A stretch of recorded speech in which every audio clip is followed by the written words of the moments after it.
Good evening, everyone. I am Rahul Gupta, member Punjab State COVID Control Room. On this 29th day of the curfew, I bring to you the following highlights. In Punjab, total positive cases are 245, which is an increase of only one since yesterday. Total lives lost remain 16. Recovered cases have improved to 38.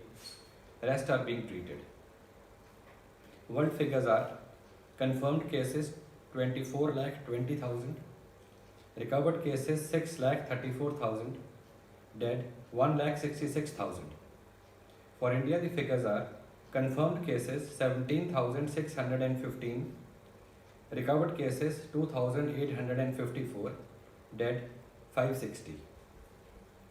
First of all, we will talk about wheat procurement, which is going to infuse rupees 35,000 crores into the rural economy, out of which the government of Punjab will be pumping in rupees 27,000 crores.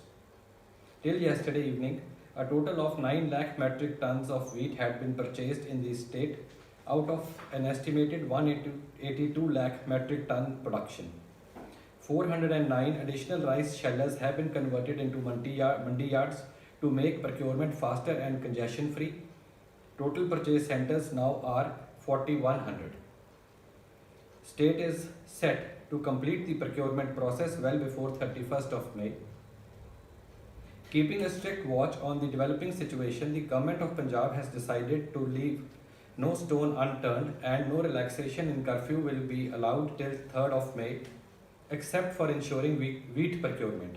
All the enforcement agencies were directed to continue strict implementation of the already laid down rules in this regard.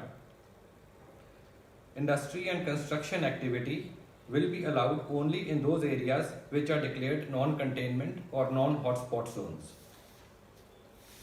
The owners will have to make quarantine, transport, stay facilities available on the project site as per the MHA guidelines. COVA app feature is helping the authorities in enforcing quarantine restrictions. It is also enabling the people of the state to keep themselves and their family members and friends safe through self-control measures. Life is slowly but surely moving towards normalcy. On the occasion of 550th birth anniversary celebrations of Guru Nanak Dev Ji last year, the Forest Department had undertaken a drive to plant 73 lakh trees in the state by planting 550 trees per village. These trees are now 1 year old. Care and maintenance of these trees will now be done through Manrega, for which more than 26,000 Van Mitras will be employed. The process of hiring Van Mitras will be completed in the next 2 to 3 weeks.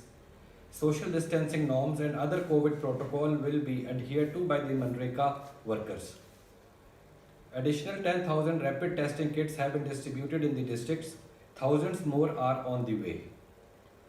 Young can survive COVID much better, that is the good news. But if they venture out, they risk the lives of their elders. Hence, everyone is once again reminded that the best way to stay safe and healthy is to stay home. That is all for today. Thank you.